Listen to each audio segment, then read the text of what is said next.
Sejam bem-vindos a mais um programa Vida é Assim, e gratidão a vocês do podcast, gratidão a vocês lá da IPTV Ceará e quem está nos acompanhando pelo Facebook, pelo Instagram, pelo YouTube, gratidão. Hoje um tema tão interessante, né? Polêmico, vamos falar com uma advogada criminal. Eu tenho tantas perguntas para fazer para ela.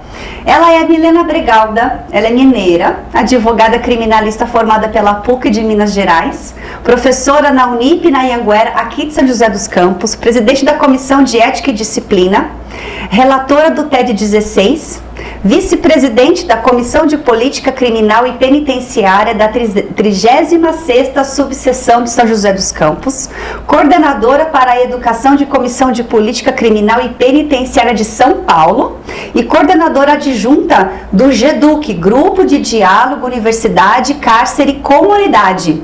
Ufa, tá bom, né? Vamos bater um papo com ela porque tem um monte de coisa bacana aqui nesse programa.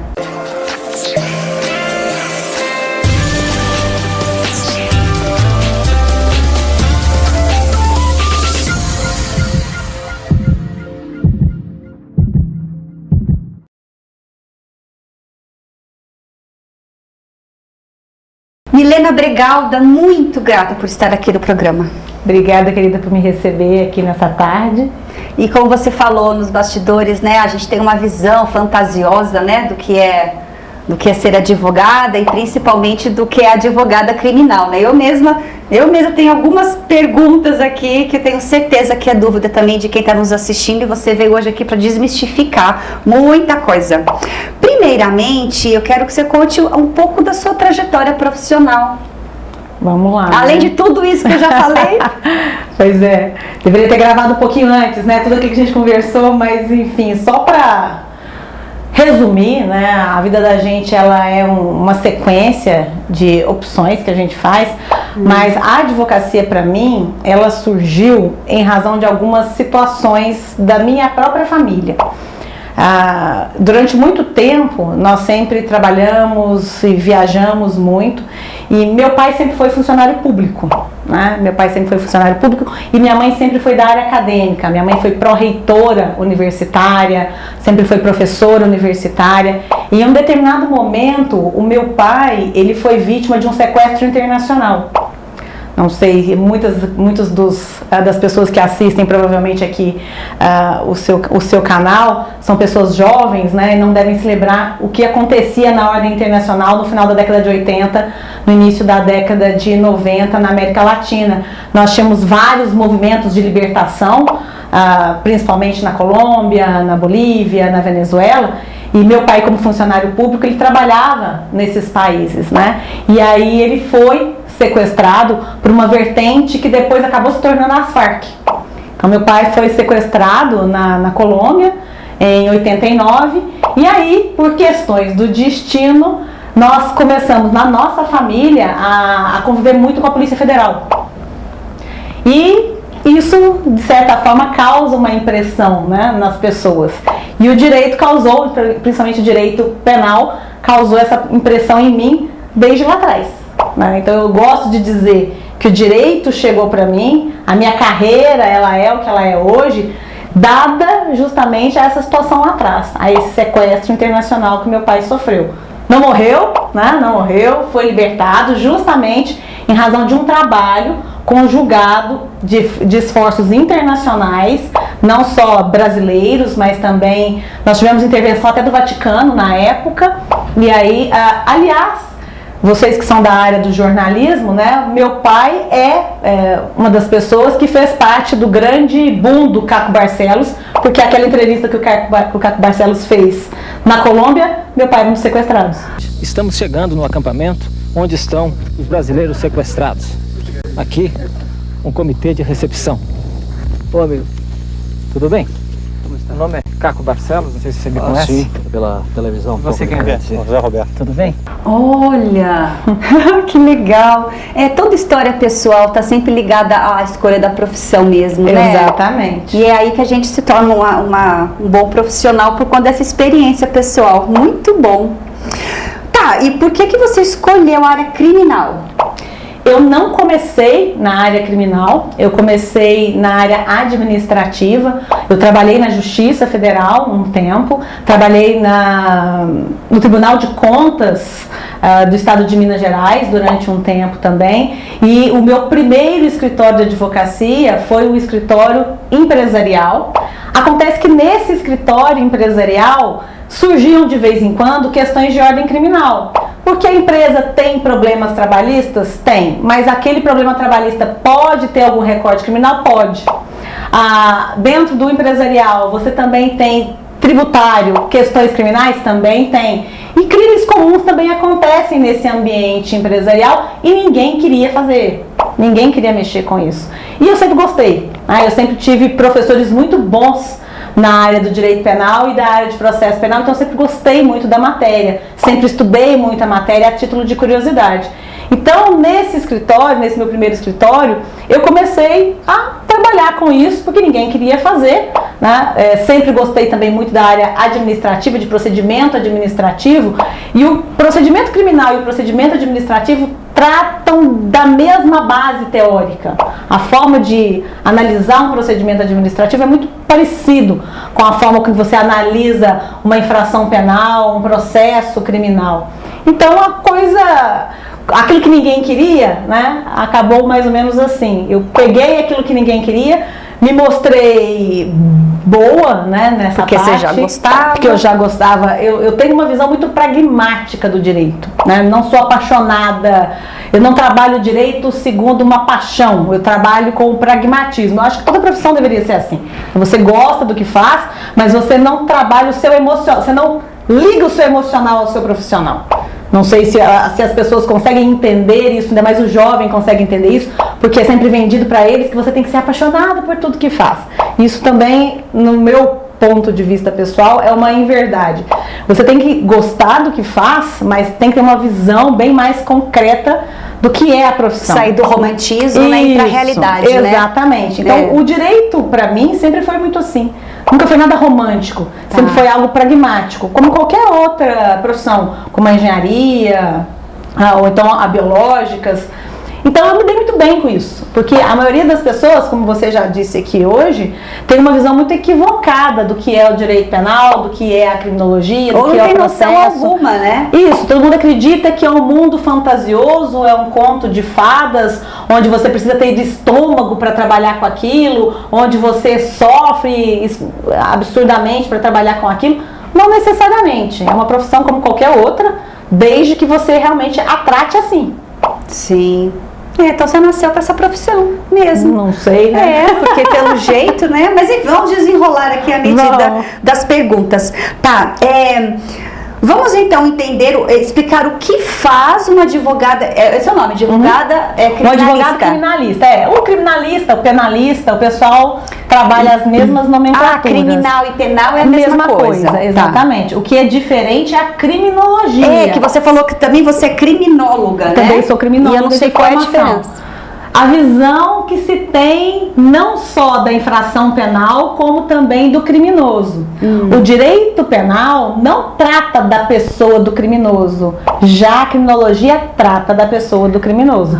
São enfoques diferentes. O direito penal, ele tem por finalidade, e aqui eu vou ser extremamente dogmática, se você me permite, o direito penal, ele analisa um comportamento. E qual é a resposta que o sistema dá para esse comportamento? O direito penal não está interessado em saber quem fez, por que fez, qual é a base sociológica para isso, qual é a base filosófica para isso. Isso não é do campo do direito penal ou criminal. Isso é algo do campo de outra ciência, que é a criminologia. Por isso que elas são tão diferentes. O nosso sistema punitivo, que é o nosso sistema penal, ele trabalha com direito penal e não com criminologia. A ideia, né, da vanguarda hoje é que, tecnicamente, o direito penal seria um direito mais interessante se ele trabalhasse mais recortes criminológicos. E aqui eu estou deixando de fora toda a discussão acadêmica. Eu sei que eu sou acadêmica também, tenho uma visão muito forte abolicionista a respeito do sistema, tenho minhas críticas a respeito do sistema, mas só para que o pessoal entenda um pouquinho direito penal é uma coisa, criminologia é outra completamente diferente.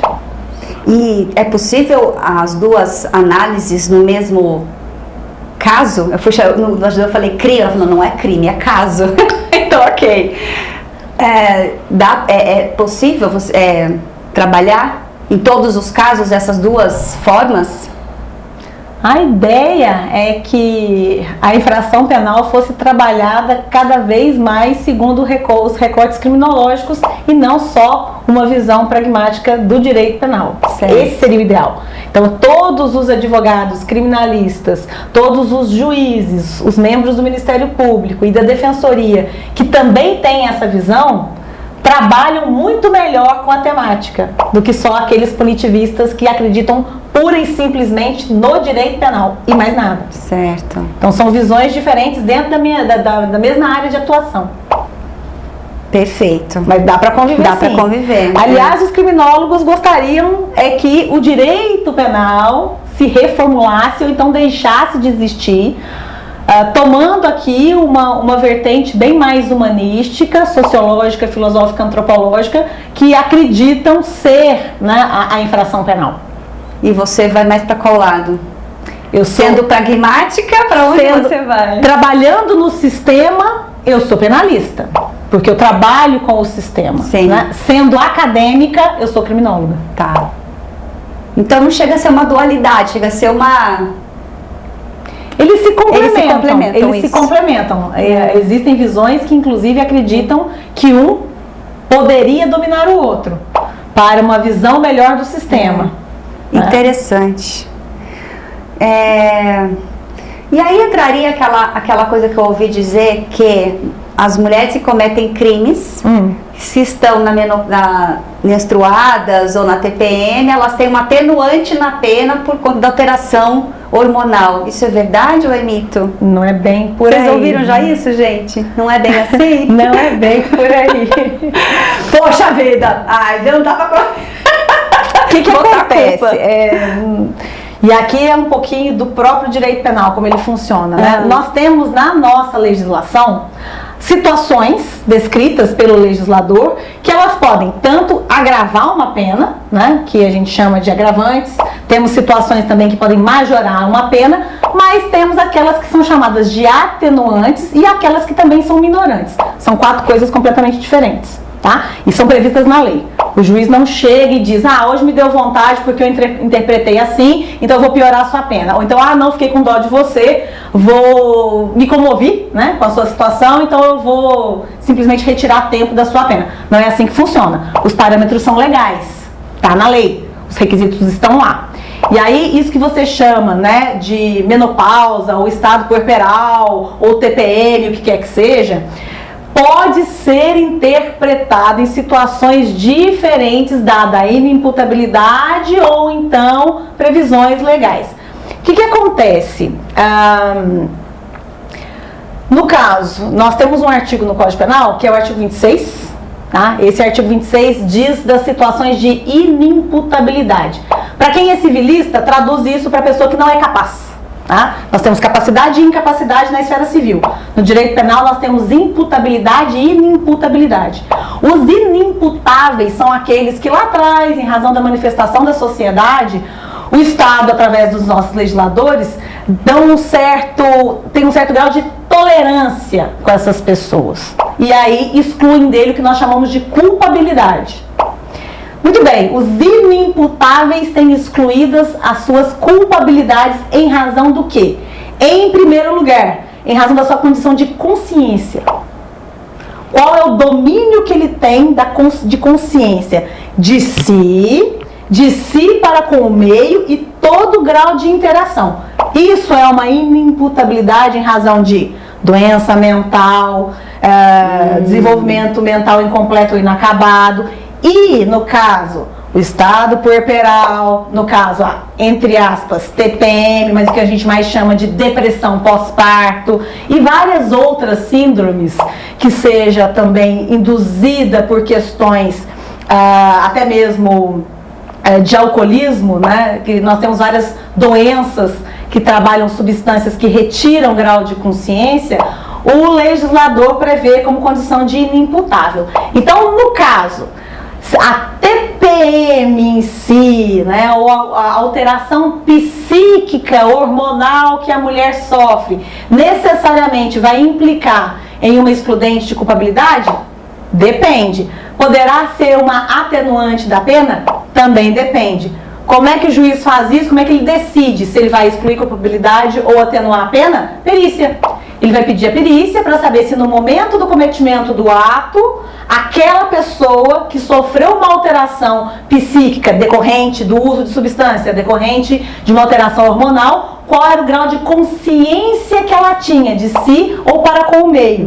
E se for algo relevante ou irrelevante, se for extremamente relevante, ele vai afastar a culpabilidade, a pessoa não responde pelo comportamento realizado. Se for relativamente, pode ensejar uma situação de diminuição de pena, que todo mundo chama de atenuante, mas não é diminuição de pena, são quesitos diferentes. Entendi. Muito bom. É que não são questões tão simples assim, né? Não dá para responder num simples sim ou não, né? E no formato, é justamente de novo, né? Todo mundo tem uma visão muito gutural daquilo. Ah, é um absurdo, não é um absurdo, mas tem uma razão lógica para a existência daquilo. O problema é que ninguém explica para o comum do povo qual é a razão lógica e legal que aquela coisa existe. Ah, mas a mãe matou o próprio filho, isso é um absurdo, a mãe que mata o próprio filho. Tá bom, mas e se ela estava no estado puerperal? Nós temos um artigo no Código Penal que determina a diferença do cometimento de um infanticídio por parte de uma mãe em estado puerperal. Mas ninguém conta, né, a base legal por detrás disso. Realmente. Quais os tipos de crimes que você mais atende? Crimes não, casos. Aprendi rápido, tá vendo? É aquela história, né? O criminalista, ele é um receptáculo. A gente atende a todos os clientes, mas a gente dá direcionamentos diferenciados. Hoje em dia no escritório, né, em razão justamente já do tempo que nós temos, do pessoal que a gente emprega e também, obviamente, isso tudo é uma empresa, né, em razão dos custos, nós direcionamos muito mais os nossos casos que decorrem da área empresarial e que decorrem da área tributária. Então, por exemplo, eu tenho um cliente que loca um determinado equipamento para uma grande empresa, né? E aí o operador de determinado equipamento vem a óbito dentro da empresa por má condução desse equipamento. O que é isso? Isso é homicídio. Isso é crime. Né? Está previsto no Código Penal e ninguém pensa nisso. Então você precisa de um criminalista especialista nisso para atender a área empresarial. Por quê? Porque por mais que tenha sido um homicídio ou um homicídio culposo, doloso, o que quer que seja, a empresa precisa de alguém porque precisa ir na delegacia, precisa acompanhar todas as testemunhas, precisa acompanhar o IP, precisa diligenciar nesse IP, tem que pleitear pelo arquivamento. Caso não haja um arquivamento, vai haver uma instrução. Então, geralmente, o pessoal acredita, não, ele é advogado empresarial, mas dentro dessa mesma área, a gente também tem o direito penal. Dentro dessa mesma esfera, né, eu trabalho muito com direito penal econômico, com a área administrativa, o direito penal decorrente de procedimentos administrativos. Então, eu estou hoje no direito penal dessa área um pouquinho mais especializada, que já é a área mais do empresariado, né? Mas já trabalhei muito e ainda trabalho, não só pro bono, mas alguns casos que chegam até mim, violência doméstica, trabalho, né? Crimes militares também trabalho, crimes sexuais, eu dou muita assistência, mas não diligencio mais, questão estupro, por exemplo, né? Eu dou muito um primeiro acompanhamento, mas hoje em dia, em razão justamente de toda a tratativa especializada que uma infração dessa natureza precisa, eu não trato mais pessoalmente. Já trabalhei muito nessa área, né, de crimes sexuais, mas hoje eu já dou um primeiro suporte e já faço um encaminhamento.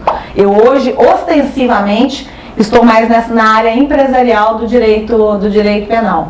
Já mexi com muito tráfico, já, com muito uso também, já. Aparece um ou outro que o pessoal pede muito, não, pelo amor de Deus, eu preciso, quero você. Aí a gente conversa, eu até pego, mas hoje em dia no escritório é mais a área empresarial, o criminal na área empresarial. Entendi. Nossa senhora, a gente estourou super nosso coisa. tempo. A gente já volta.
Me lembra de tudo que você diz que você atende, tem preferência?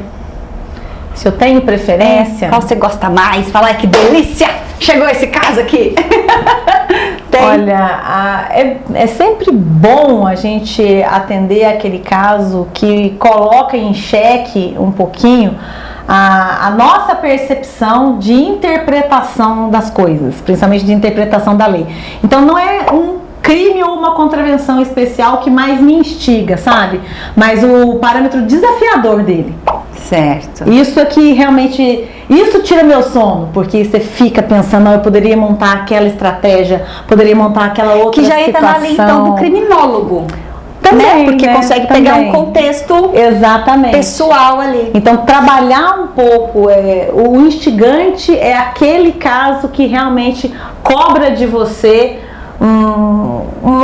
traz uma demanda maior, né? Porque a lei tem brechas, e aí você, não é? Pegar essas brechas, costurar e falar isso, não é? É outra faceta que o advogado criminalista sempre é rotulado, né?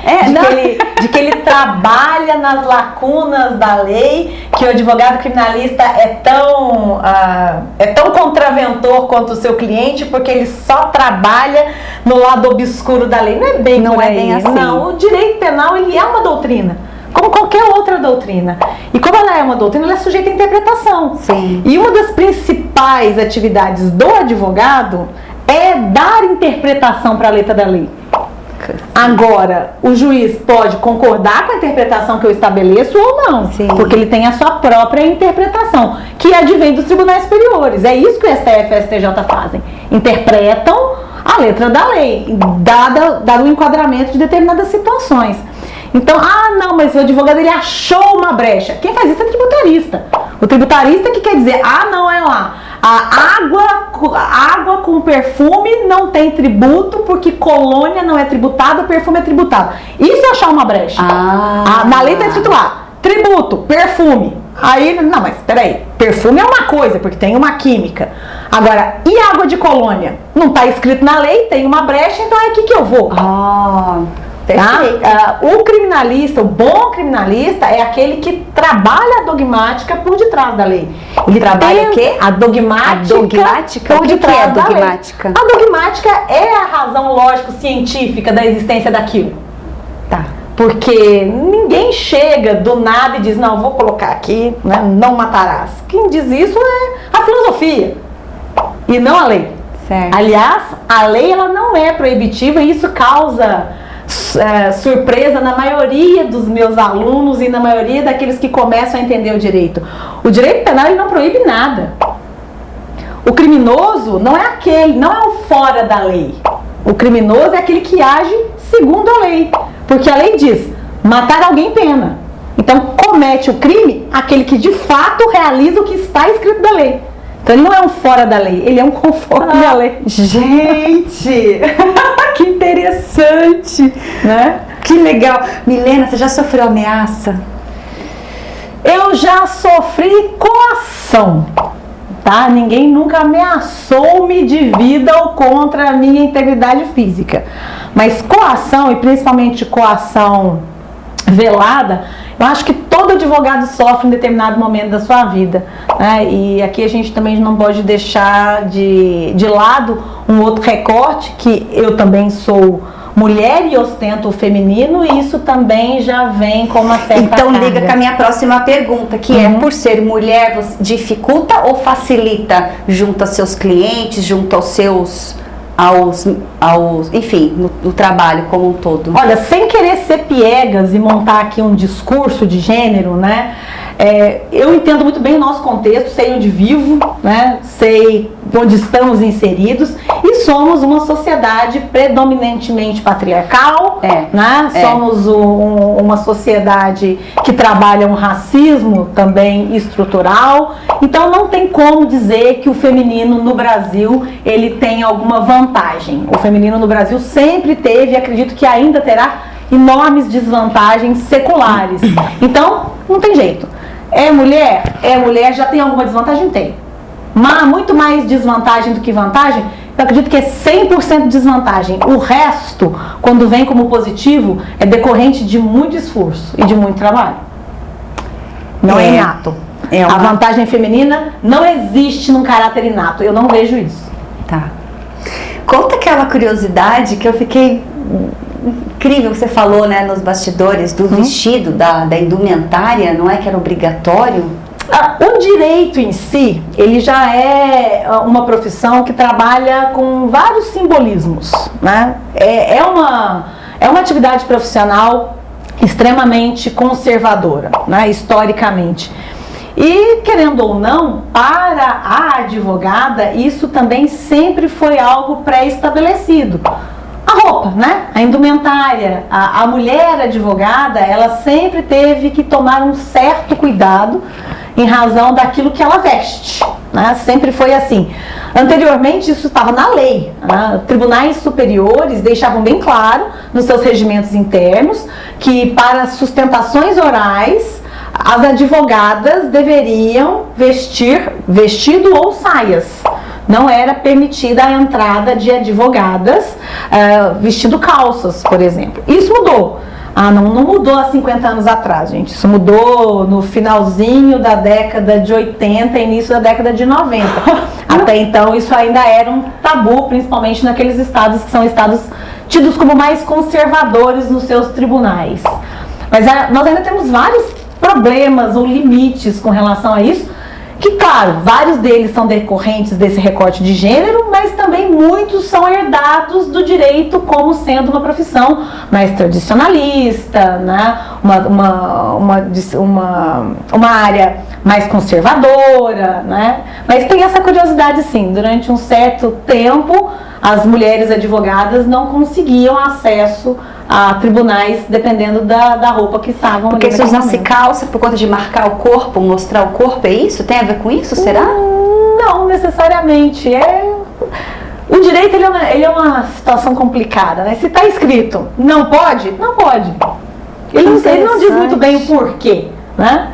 Porque em um determinado momento a regra social dizia que a representatividade do feminino acontece com saias e não com calças.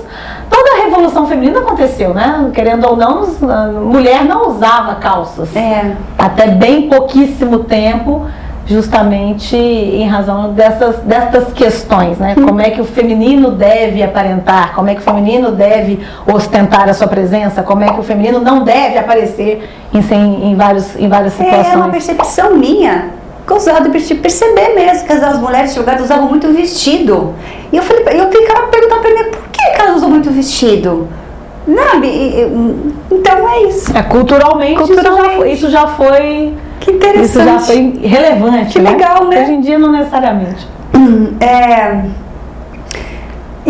Eu estava lendo um artigo um tempo atrás que na Bahia aconteceu um episódio de um advogado ou um juiz lá permitir constelação familiar, né, para entender ali o desfecho da situação. Você já trabalhou com isso? Você já viu alguma coisa? Olha, e agora tem uma PL, né, inclusive, né, que vai ser votada para realmente incluir de fato a constelação familiar em todos os casos, em todos os tribunais do Brasil. Eu sou curiosa da matéria, né, já me submeti a algumas atividades, já participei de algumas palestras, né, de alguns workshops, mas não sou especialista na área, não consigo falar de cátedra a respeito da matéria.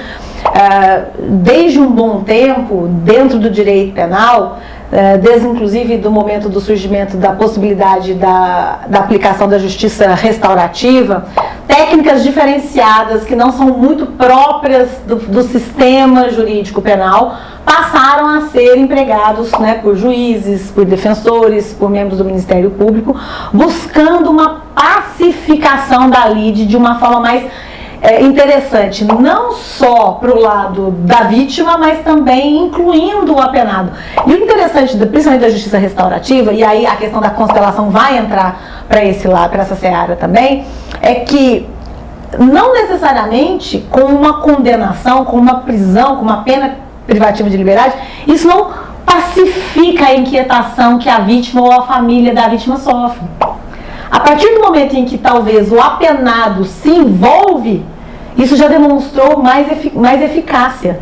Né? Então nós tivemos as primeiras experiências de justiça restaurativa no sul do país para crimes, por exemplo, patrimoniais, né? Que são furto, roubo, dano.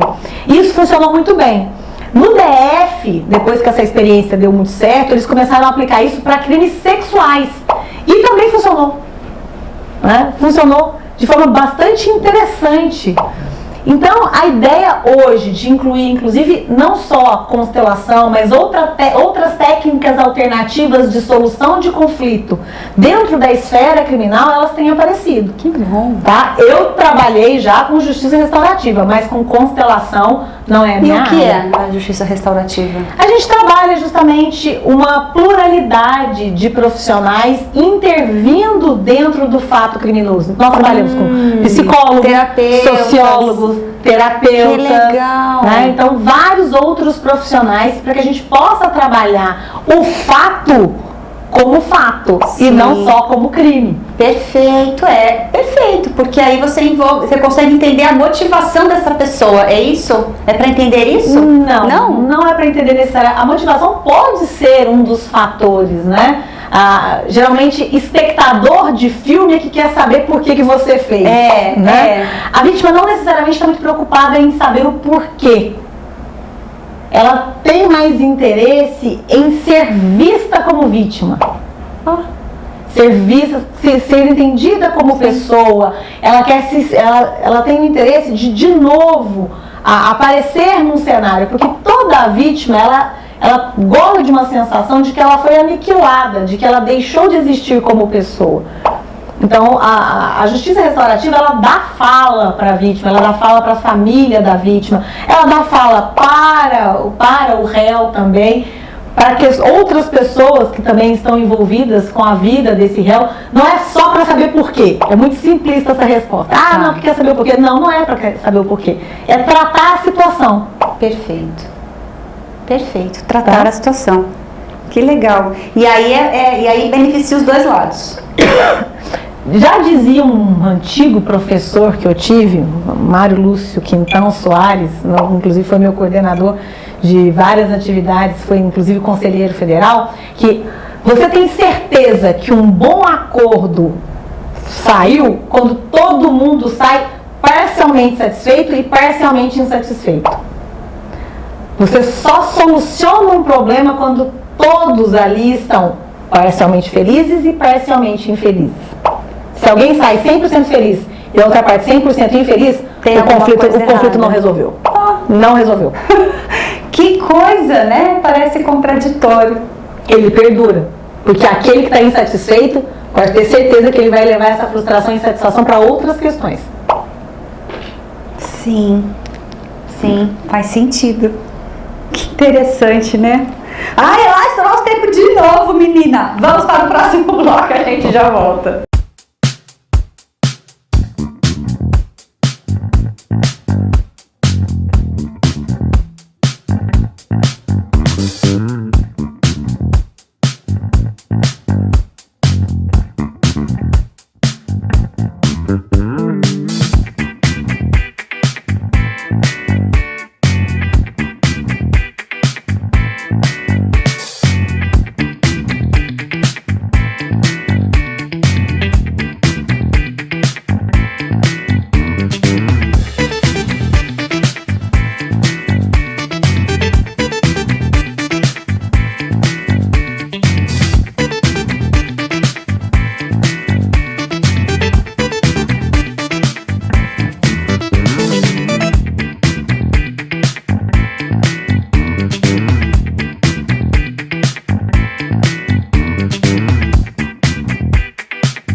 Crimes que você defendeu, casos, e aí nos bastidores eu te falei essa pergunta, você disse que não pode, que não...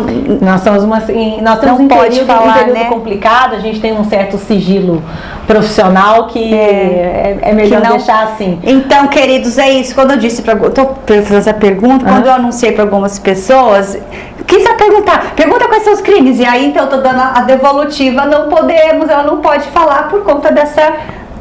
ética e os casos não pertencem a mim, pertencem aos meus clientes. Eu falei que achei que pudesse só contar o milagre não santo, mas não pertence a mim, pertence aos clientes. Mas a gente pode fazer, eu me coloco à disposição para a gente voltar. e fazer um especial somente de situações peculiares, e aí a gente pede autorização prévia para alguns clientes. E a gente tem bastante cliente bacana que diz, não, pode chegar lá. Pode até falar meu nome, mas aí eu preciso... Tem que pedir autorização, eu preciso tá de autorização, certo, né? Então é isso, gente. Então por isso não haverá essa resposta. Algum caso que você recusou, o cliente chega lá e você fala, esse aqui eu não vou pegar, sei lá por qual motivo. Teve? Olha, todo aquele advogado que chegar para você e disser, não, eu pego tudo, tá mentindo, né?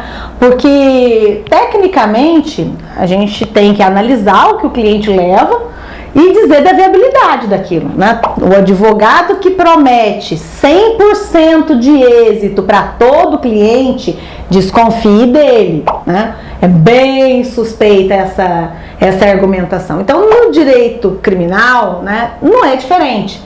Vai chegar um cliente indignado com uma situação, querendo que você resolva o mundo? Vai, e chega direto, né? Não, isso aqui é um absurdo, o que aconteceu comigo?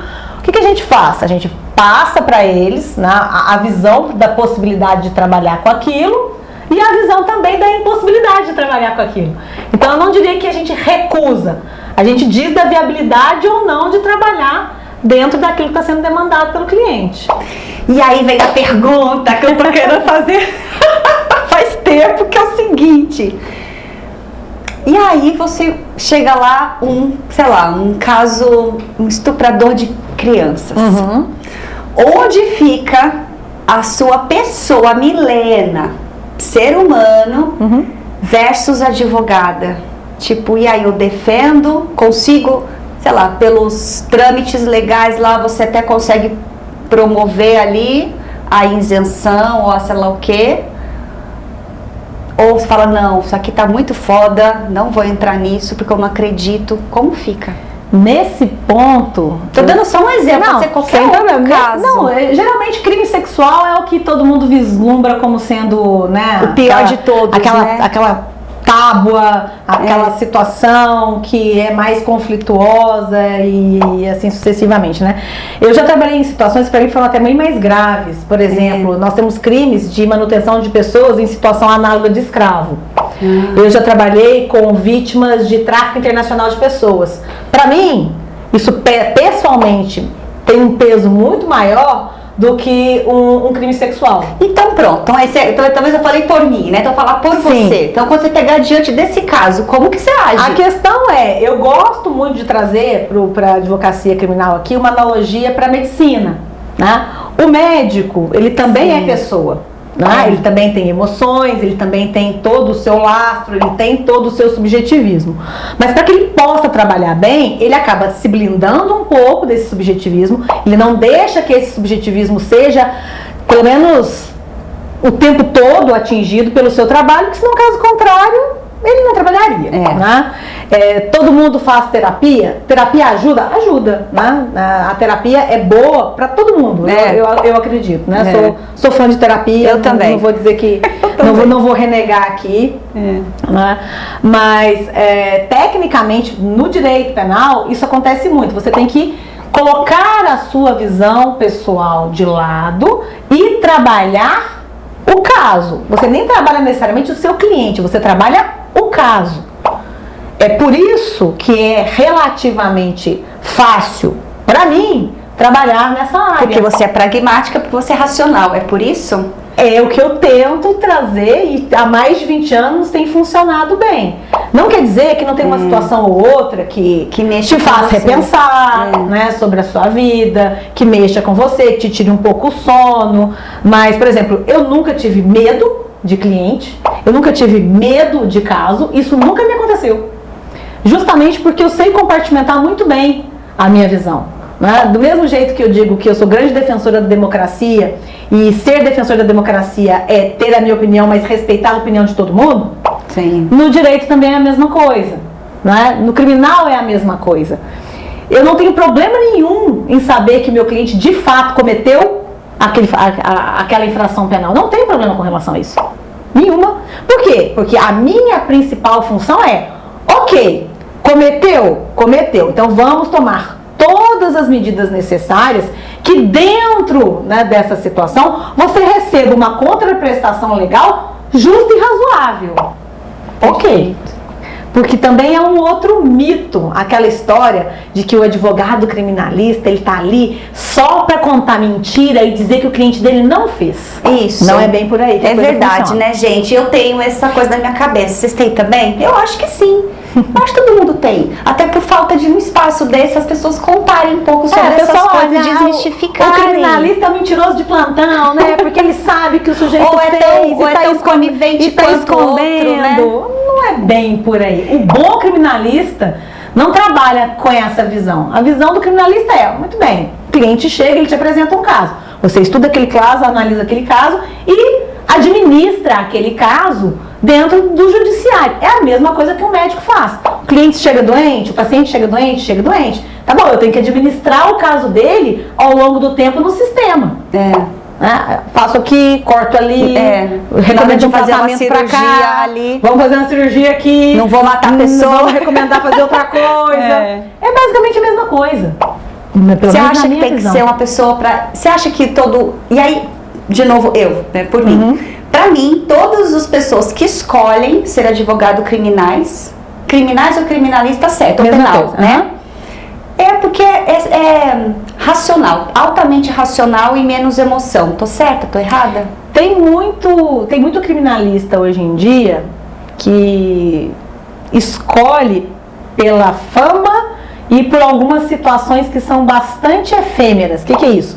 De momento. Né? Tem muito criminalista de momento. Ele é o criminalista de momento, por quê? Porque ele quer ficar famoso com aquilo, ele quer imediatamente conseguir fazer um levantamento de uma boa bolada, mas ele não sabe o preço que o direito criminal cobra do criminalista. E aí ele vai ter uma vida profissional bastante curta. Mas isso acontece, eu acredito que em toda a profissão, né? Tem os criminalistas do partido. Tem os criminalistas do partido, isso é inegável. Aquelas pessoas que tiveram a sua faculdade pagas pelo partido e aí depois que saem da faculdade só podem defender o partido? Tem pessoas que, apesar de não serem do partido, querem trabalhar para o partido? Também. Mas isso são inclinações pessoais. Na maioria das vezes, os advogados criminalistas, inclusive dos grandes escritórios que eu conheço e que estão nessa vida há mais tempo, tendem a ser pessoas mais objetivas e pragmáticas com o direito penal. E não do oba-oba, vou fazer aqui porque tá chamando atenção agora. Não é bem por aí, não. Entendi. Você falou no outro bloco sobre pro bono, hein? Você usou essa palavra, né? Pro bono, isso. O que isso significa? É a advocacia gratuita. O advogado, ele pode, isso está no nosso estatuto, até certo ponto, prestar serviços advocatícios em caráter gratuito. Mas isso é limitado pela nossa legislação. Mas para quem o advogado escolher? Para quem escolher. Pra qualquer um, ele pode escolher. caso. Ele pode escolher. Ele pode escolher agir pro bono, ou seja, não solicitando contraprestação, quer dizer, pagamento. Entendi, mas sem avisar ninguém. Por ele mesmo, ele pode fazer, ele tem que reportar. Não, nós temos percentual legal pro bono. Ai, meu Deus, acabou a bateria aqui do meu. Ai, que coisa. Vocês ganham percentual, então? Não é assim. O advogado, eu não posso me formar em advocacia hoje e falar assim, eu vou advogar sem receber nada para ninguém. Nunca vou cobrar, não pode. Tá. Né? Porque a nossa legislação diz que é uma atividade profissional remunerada. Então tem que ter remuneração.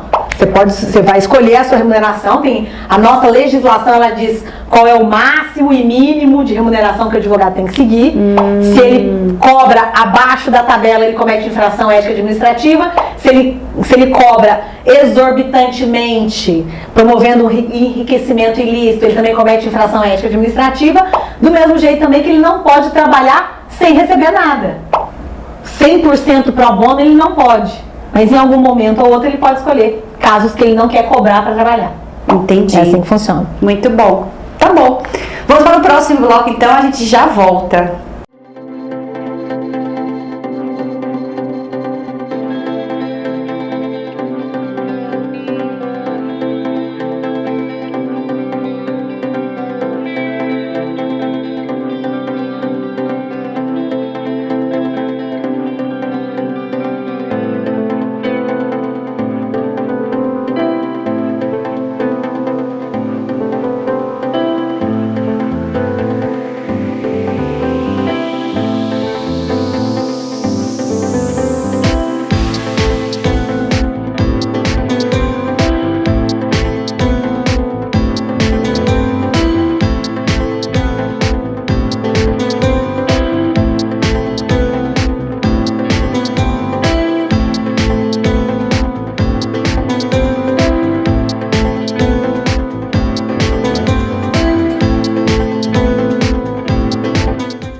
Já defendeu algum caso que você depois falou assim, poxa, não devia? Não. Já defendeu algum caso que você perdeu e falou, putz, não gostou de ter perdido, assim, porque a pessoa realmente não fez e foi condenada? No direito criminal, nós perdemos muito mais do que ganhamos.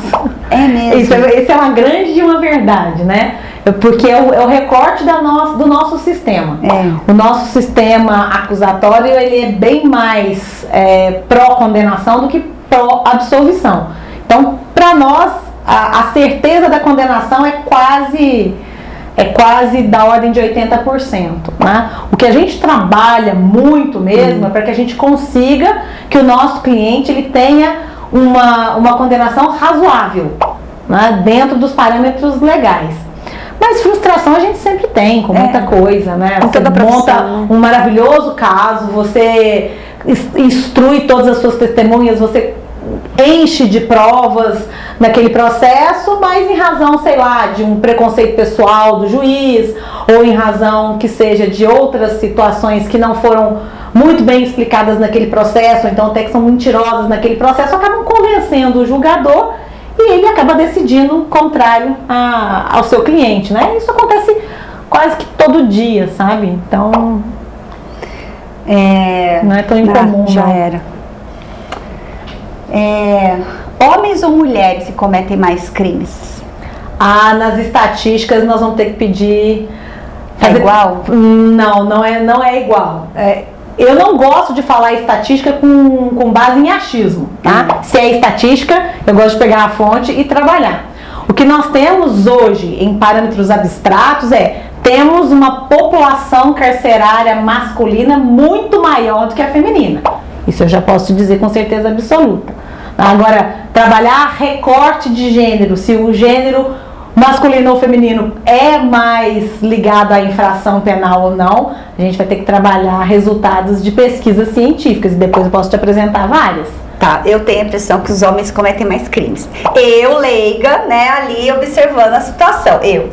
Nós temos mais homens encarcerados do que mulheres encarceradas, isso é fato. Isso é fato. Mas também cada um lá por seus motivos também, né? Vamos falar então desses casos assim, quando você tem que ir pra cadeia lá para acompanhar um cliente, como que é feito? Como que é o procedimento? Você passa por revista ou você vai com segurança? Como que é? Eu gosto de dizer que o bom advogado criminalista, aliás, o bom advogado é todo aquele que pelo menos uma vez na vida conheceu o local de trabalho, né? E para nós, unidade prisional é um deles, seja a provisória, né, os CDPs, que são os centros de detenção provisória, ou as unidades de cumprimento de pena.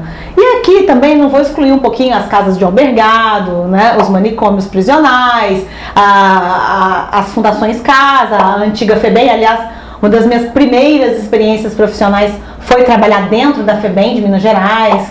Então, conhecer as instituições é muito importante. E como cada uma delas trabalha com pessoas recolhidas, ou seja, pessoas privadas da sua liberdade de locomoção, são locais que pedem uma segurança diferenciada.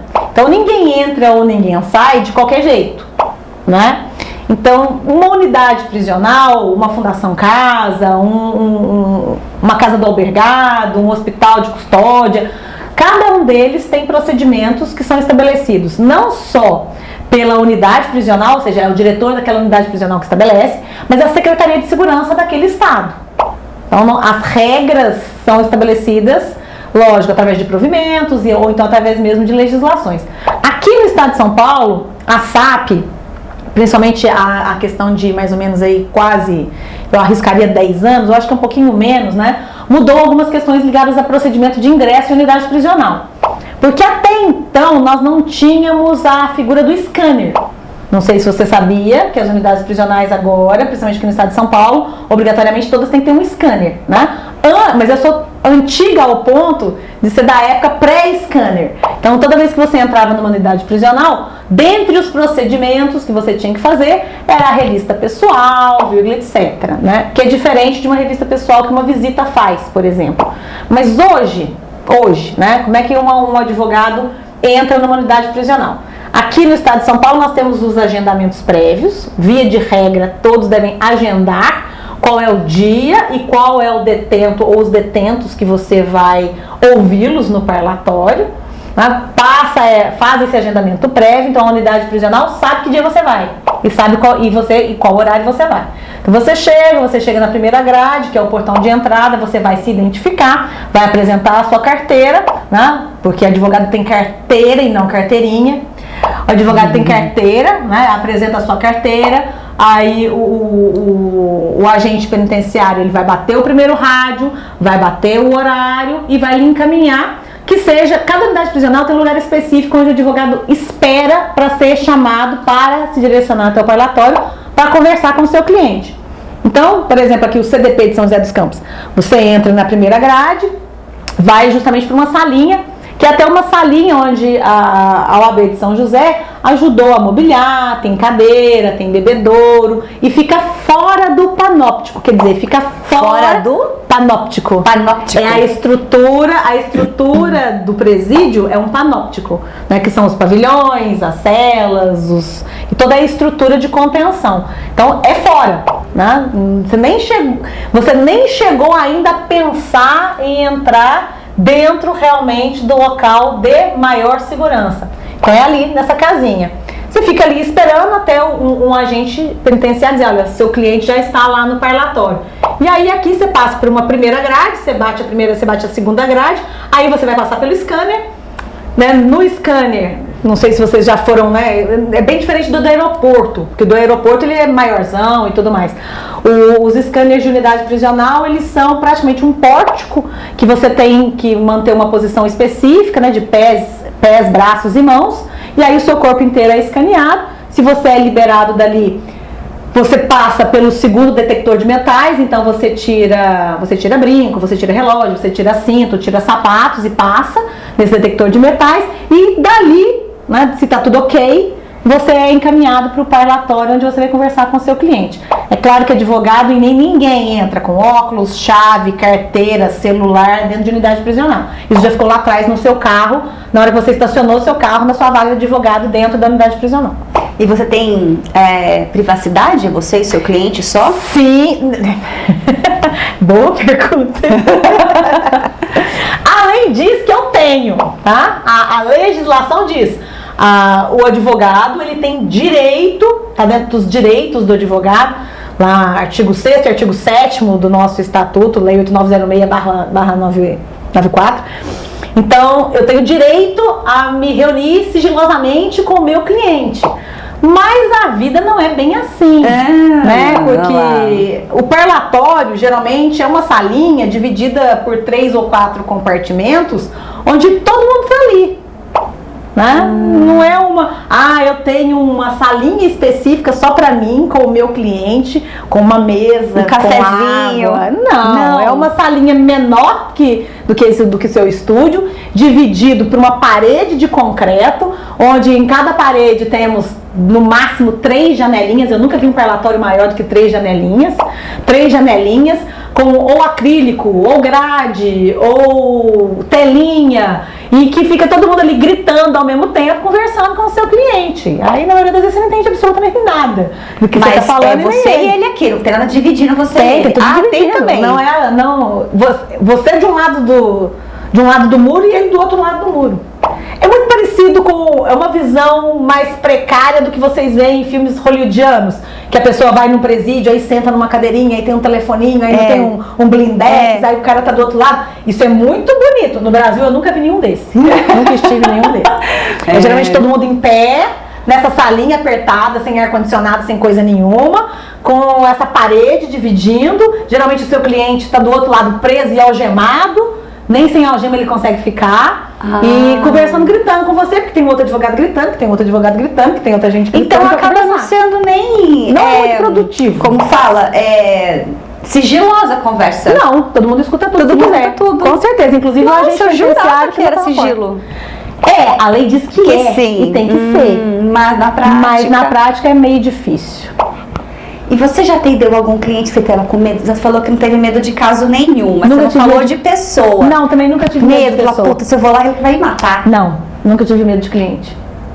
E nem medo de recusar, quando você vê um caso assim que, puta, se você tá fudido, meu filho, não vou te defender, não. E esse cara fala assim, vou defender vocês, não, eu mato você, pego os seus filhos, pego não sei o que, sei lá, essas coisas. Nunca me coloquei nessa situação. Nunca me coloquei nessa situação. Já tive muito mais problema com alunos do que com clientes. Como assim? Que tipo de problema que eu não pode gerar? Aluno? É. Já tive aluno que me perseguiu, já tive aluno que clonou telefone, já tive já tive vários problemas. Alunos obcecados, alunos stalkers, já tive aluno de tudo quanto é jeito. Agora cliente nenhum. Poxa. Tá vendo? O alunado é bem mais difícil. O alunado é bem mais difícil. Eu jurava que... Olha, não, interessante. nunca tive esse tipo de problema. Nós temos... Cliente, são pessoas, né? Então você tem pessoas mais fáceis, pessoas um pouco mais complexas, que demandam um pouco mais um cuidado maior, né? São pessoas. Mas porque eu sempre tratei de uma forma muito profissional, eu nunca tive grandes problemas. Eu nunca precisei levantar a voz para cliente, eu nunca saí no tapa com cliente nenhum, eu nunca tive cliente que colocou a família, nunca. Pode ser até chato dizer isso, né? Que chato, né? Ser advogada que nunca roubou briga com ninguém. Mas eu sou assim. Quem me conhece, e a turma me conhece bastante, pra me tirar do sério tem que ser alguma coisa bem complicada. E geralmente as pessoas não gostam de me tirar do sério. Eu nem vou me atrever a imaginar, porque eu acho que deve ser... Ô, Mirila, vamos ter que finalizar. Tá bom. Fazemos o volume 2 ou 3. Vai ter gente, não é? Porque olha, eu tenho tanta coisa aqui pra falar e não vai dar tempo. Pra finalizar, mais mitos assim que a gente entende que não é coisa de filme, na verdade na vida real não é, o que o povo acha que é e que não é. Tem mais coisas pra você compartilhar, assim? Nossa, mas tem bastante coisa. A Hollywood, né? A televisão mostra o crime de uma forma bem diferente do que mostra os procedimentos de uma forma bem diferente. Querendo ou não, né, é muito engraçado. Eu gosto muito, os alunos chegam geralmente na faculdade, ou os jovens advogados que não são da área criminal e que começam a trabalhar na área criminal, têm uma visão muito imediatista do direito criminal, né? Não, porque afinal de contas aconteceu agora de manhã, o técnico chegou aqui, a perícia já saiu, ninguém peticionou nada, todo mundo já resolveu, o juiz, acontece em 24 horas. E não é assim. É uma visão bem truncada do que é o direito penal, o direito criminal. O direito em si, né, é um jogo de paciência. O direito trabalha com o tempo e o direito criminal trabalha excessivamente com o tempo. A gente joga com o tempo, a gente dilapida o tempo, né, nessa seara, sabe? Então, grandes mitos do direito penal acontecem justamente em razão disso. Ah, não, mas é muito injusto. Ah, não, por quê? Porque tem muito procedimento? Isso não é bem o significado de injustiça. Do contrário, é o significado de ampla defesa. Quanto mais possibilidade eu tenho para trabalhar melhor a situação e entender todos os recortes dele, melhor eu garanto uma defesa. É um ponto de vista. É um ponto de vista, né? Então nós temos várias dessas situações que são trazidas dentro do direito criminal, que não atende muito àquela visão de senso comum que a maioria das pessoas tem. Que legal. Vamos então, estouramos o tempo de novo. Vamos deixar então uma mensagem para essas pessoas que estão começando. O que você gostaria de ter ouvido lá atrás que ninguém te contou? Que você pode contar aqui agora? Bem, o que eu gostaria de ter ouvido? Aquele conselho, sabe? Se tivesse me falado isso, eu não teria passado por tal coisa. Sei lá. É claro que não substitui a experiência, né? A vivência. Mas sempre tem uma dica, né? Que pode... Então, deixa mais. A principal dica é que nada vem de graça e tudo depende 100% de esforço e dedicação. O pessoal hoje acredita que existem profissões que trazem um retorno em questão de sorte, contato e o que quer que seja. O direito não é assim. O direito, ele é 100% fruto do esforço, do estudo e da dedicação. desconfie também, mais uma vez, daquela pessoa que diga, não, tenho 2 anos de formado, sou milionário, dirijo um carro, faço e aconteça. Não é bem por aí, né? A advocacia, ela é uma profissão extremamente digna, mas ela depende, como tudo na vida, de muito estudo e de muita perseverança. Então, os jovens advogados de hoje, inclusive, têm que ter esta certeza. Não é do nada, não é do dia para a noite, não é sem esforço e não é de graça. Você precisa contribuir de alguma forma. E o preço que se paga é alto por ser quem você é? Se você é feliz com o que faz e isso não cobra de você no seu pessoal, eu acredito que não existe alto preço. Sou extremamente satisfeita com o que faço, tranquila e tenho muita paz de paciência, de consciência com aquilo que eu faço também, então não me cobra um preço alto, né? Eu convivo bem com quem eu sou e com o que eu faço. Tem que ter mesmo o perfil. Eu costumava dizer que se eu fosse muitas pessoas falavam, você é advogada? Porque eu não sei pelo perfil do meu trabalho, eu não sei, né? Eu acho que se eu fosse advogada, eu acho que eu seria morta. Eu acho que iriam me matar. Porque eu acho que eu ia ser uma queima de arquivo. Eu acho que eu ia ver tanto... achando, né, por eu, baseado em mim, eu acho que eu ia me frustrar, me decepcionar com o sistema, com as coisas, com a demora, com as injustiças, tudo, de novo, eu falando sobre a minha percepção, que eu tenho a impressão de que eu não ia durar muito tempo, não. Eu acho que eu ia denunciar, tantas coisas estão acontecendo hoje na política, tanta coisa aí que eu acho que eu ia ser uma dessas, ou eu ia virar corrupta, sabe, assim, vai pra lá, ou eu ia ficar, eu não sei, eu tenho essa impressão de que eu não estaria bem nesse meio, porque não... Mas de novo, né, que você falou, talvez por uma conta de uma visão romântica minha, né? A gente não pode deixar de considerar que a advocacia, ela é uma profissão apaixonante, sim, né? E claro, não estou dizendo que todo mundo deve 100% ser alheio a qualquer tipo de emoção quando trabalha no direito. Não me entenda mal, entendi.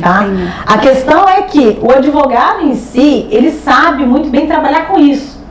Eu já fui extremamente militante, atuante, hoje menos em razão da idade. Em razão da idade, acredito que já contribuí em certo ponto e gostaria e gosto da ideia de uma renovação, de trazer voz nova, né, para determinadas falas e para determinadas militâncias, mas existe uma forma de se fazer isso. Perfeito. Principalmente dentro do direito. Porque muita coisa, simplesmente, se você não opta por trabalhar com a boa política criminal, vão fazer ouvidos moucos e você não vai chegar a lugar nenhum. Isso também é algo que a gente aprende com a experiência. Aprende a transitar e conseguir, de fato, ser ouvido. Com eficiência. Isso. Porque o que adianta gritar sem ser ouvido? É verdade. A ideia precisamos conseguir trabalhar o diálogo de alguma forma, porque o diálogo é aquela história onde não é só uma pessoa falando, né? Sim. Você tem uma outra também falando e uma outra também ouvindo. Sim. E dentro do direito, os melhores resultados acontecem no diálogo. Quando alguém fala e alguém ouve, alguém fala e alguém ouve. E aí sim, os resultados decorrentes desse diálogo são duradouros, sabe? Sim. Então, a militância é bacana? Mas uma militância que também sabe ouvir também produz bons resultados. E isso já é algo da minha experiência. Nada contra os efeitos psicológicos e necessários de uma boa militância de vanguarda que apenas diz a que veio. Sim. Tá? Mas dentro da minha área, da minha experiência, a boa política criminal é aquela que dialoga e não só aquela que vocifera, sabe? Sim. Que só joga pro mundo. Porque eu fico imaginando, você vai defender uma pessoa lá e você faz um puta de um trabalho, e não depende de você, porque tem a jurisprudência. Depende de você. E aí eu acho que eu ia ficar puta de falar, porra, eu defendi, eu fiz tudo e o juiz ainda deu um veredito errado, diferente daquilo que eu tava trabalhando. sei lá, e aí você falou que mais perde do que ganha. Então, assim, é o tempo todo convivendo com essas injustiças segundo o ponto de vista. Mas, tipo, não era pra ser assim. Eu queria que você saiba e foi cozido. A partir do momento que a gente sabe que fez tudo que precisava ser feito, não tem frustração. Realmente tem que ter muito perfil mesmo pra ser, porque fica mais fácil pra você. É a sua missão, né? É aquela missão de história. alma. É a escolha que a gente faz. É a escolha, que legal. Nossa, eu amei. Eu quero você de novo aqui pra falar de outras coisas, né, gente? Que legal. Acho que foi só um apanhado geral, até porque o tempo já estourou. E agora, todo episódio ganha um presente. Você Meu Deus! Presente, obrigada! Presente. Espero que você pelo goste. carinho, muito obrigada. Quem já nos assiste já sabe o que é. Abre aí. Tem que abrir? Tem que provar mesmo, né? Bacana! Joia, muito obrigada lá. A caneca do programa, nossa, que chique, tá vendo? Pois é, se tem uma coisa que advogado faz é beber café. Né? O tempo todo. O tempo todo. O tempo a gente não vive sem a cafeína. Esse é o oferecimento da obrigada. Brenda Artes Personalizadas lá de Caçapava. Todo o programa ela cede, entrou como parceira. E aí eu tenho que divulgar, fazer um merchan mesmo. Essa preta ela que nos cedeu custa 35 e essa 25. Legal pra dar de presente, né? Com a foto, com o logo da empresa. Muito legal. Né? É um presente interessante, né, Brenda? Maia, indo nas mãos aí da nossa advogada e mais um monte de coisa que eu já falei no começo do programa. Que legal. Milena, adorei você ter vindo aqui. Contribuiu bastante. Gente, espero que vocês tenham gostado desse programa. Em breve, a Milena vai voltar, que ela já se comprometeu aqui para falar de outras coisas. Escrevam aqui o que mais vocês querem saber desse assunto. Isso é bacana. Se as pessoas que acompanham tiverem dúvidas específicas, você pode montar algumas temáticas e trazer mais bacanas, porque o direito criminal tem muita coisa, né? Tem coisa pra caramba pra gente conversar. E conheça o escritório dela, vai aparecer aqui as redes sociais, né? E que você estiver precisando, tá aí. E qualquer dúvida também, tá, pessoal? Porque, querendo ou não, um dos nossos principais serviços na casa do advogado é ajudar e auxiliar, né, o pessoal que não tem muito acesso à instrução jurídica, quer saber alguma coisa, quer tirar uma informação, a gente atende bastante. Pronto, é isso. Então, aguardo os comentários de vocês. Até o próximo programa. Um beijo grande. Tchau.